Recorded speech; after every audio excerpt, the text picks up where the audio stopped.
Здраво, да дојдовте уште едно видео, каде што ова видео ќе биде прилично кратко и ќе збориме за хидроксид. Што на некој начин као збирен као термин кој ги опфаќа зборовите хидроген, водород и оксид кој е кислород, така. Само што делат едно О, како кога зборевме за оксиди. Хидроксидите најчесто доаѓаат од вода, но може да од многу други соединенија. Нели нормално ако ставиме туку уште еден водород, ова ќе беше вода, H2O. И нормално например водата е поврзана на како ќе направам тука нека стои ова. Као што го имаме кислородот, едната двојна врска. Едната ковалентна врска е со еден водород, другата е со другиот водород. Па сега ако ова го нема, тоа значи дека ќе добиеш хидроксид, односно OH. Сега дека би имало многу негативен полнеж од слободните електронски парови. Така да хидроксидите не се соединенија кои обстојуваат, него тие се врзуваат со некој друго соединение.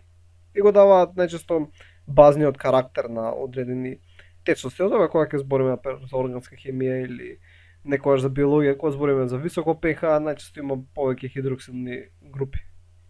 Сега, хидроксидите во неорганска хемија се всушност соединенија кои се изградени од метал и една или повеќе вакви хидроксидни групи. Значи една или повеќе. И случајот ова е всушност амониум хидроксидот. Значи тоа би било вака NH4. Значи NH3 е амонијак, NH4 е амониум и OH. Значи само ова е исклучок бидејќи азотот не е метал. Така значи ова е исклучок правилото дека метали заедно со хидроксидни групи, хидроксиди. Но добро, општото правило значи најчесто е точно метал заедно со хидроксидна група гради хидроксиди. Сега например во органска хемија овие хидроксиди всушност се нарекуваат хидроксилна група и всушност градат алкохоли, така да ако имаш OH група, тоа се додава ол на тоа соединение. Така сега ако има некоја друга органска група која е функционална група која е поважна од неизе, нема да ставиш ол, него тоа ќе биде киселина и така натаму. Но нема сега да влегуваме во органска хемија, него важно е само спомнам дека во органска хемија овие обично даваат алкохолна природа. Сега, како се именуваат хидроксидите? Значи именувањето е прилично лесно и слично е, мислам се користи Стоксовата нотација и слично е како оксидите. Сега ќе земеме некои примери. Значи нема да направам видео со повеќе примери бидејќи ова не е толку битно. На пример имаме хром, тука имаме OH, и овдека се имаме 3. Сега, како би било името на ова соединение? Всушност, првен треба да видиме колку е оксидацијскиот број на OH групата. И знаеме дека на кислород е -2, на водород е +1, така што збирот на оваа овдека група е -1. Сега има некои чудни случаи каде што е +1, но во нашиот случај кога ќе ги разгледаме хидроксидите ќе рачунаме дека е -1. Сега, -1 по 3, тоа значи дека на овој тука дел, всушност целото ова ќе биде -3. Така. Сега за хромот, за целото ова биде 0, хромот мора да е +3. И затоа името на ова овдека соединение ќе биде всушност хром. Вака сега бидејќи не правам голем број примери, ќе ги ставам со римски броеви. Хром 3 хидроксид.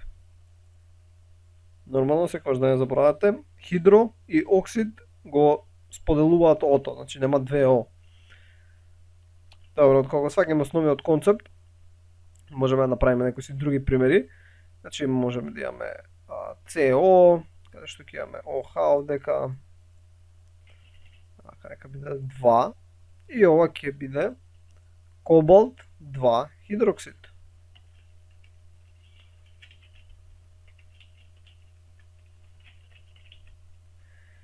Добро. Иначе овдека исто важи правилото, например, у пракса. Например, ако има некој елемент кој го гради овој хидроксид, ако има постојан оксидацијски број, не мора да се напоменува, така што можеш да имаш бариум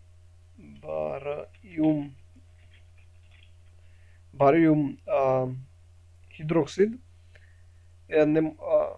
нема Ј, значи без Ј, значи бариум хидроксид, и тоа всушност значи дека имаме бариум И бариум знаеме дека има постојано оксидативска состојба од плюс 2, и тоа автоматски значи дека веќе имаме ОХ, која дека е со предзнак 2. Мислам, имаме две ОХ групи. Инаку главно поделбата на хидроксидите е на така наречени ионски хидроксиди. Значи, ајде забележиме тука ионски, кои всушност се состојат од катион на метал. Значи, ако имаш метал, тој ќе има позитивен ион, значи позитивен ион е катион, плюс хидроксидните иони, значи плюс ОХ минус. И исто можеш да имаш хидроксидни иони кои настануваат од страна на молекулски супстанци, кои реагираат со вода, создаваат хидроксидни иони. Така.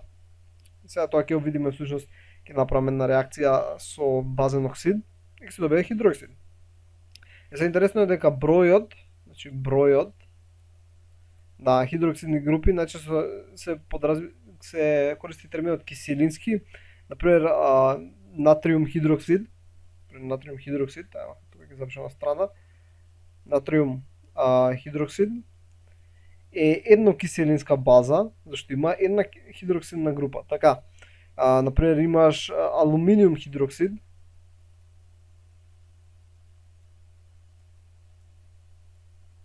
тоа е трикиселинска база, трикиселински хидроксид. Односно трикиселинска база која има три хидроксидни групи. Сега само да ќе видиме некоја си реакција како може да се добијат хидроксиди, тоа ќе биде се за хидроксиди. Веќе овие обично не се разгледуваат многу често во средна школа, повеќе ќе многу подетално ќе разгледаме киселините за тоа. И сега например ќе видиме, ќе земеме еден базен оксид, тоа ќе биде калциум оксид, кој реагира со вода и ќе се добие всушност база, бидејќи рековме дека базите оксиди кои реагираат со вода даваат бази, затоа се рекуваат базни оксиди, и ќе се добие калциум OH2. Или пак некоја си реакција на овие алкални или земноалкални метали кои реагираат многу бурно со вода, например калиум, натриум, тие реагираат некаде ќе експлодираат, или цезиум кога се во допир со вода, кој ќе реагира со вода, две молекули H2O, всушност се добива две молекули на калиум хидроксид плюс молекуларен водород. Е така, и тоа беше едно кратко видео за хидроксиди, општо знаната номенклатура, што е прилично слична како оксидите, нема нешто комплицирано. И тоа беше се за овој видео, се надам дека научивте нешто ново и ќе се видиме во наредното видео, што најверојатно ќе збориме за киселини. Довидување.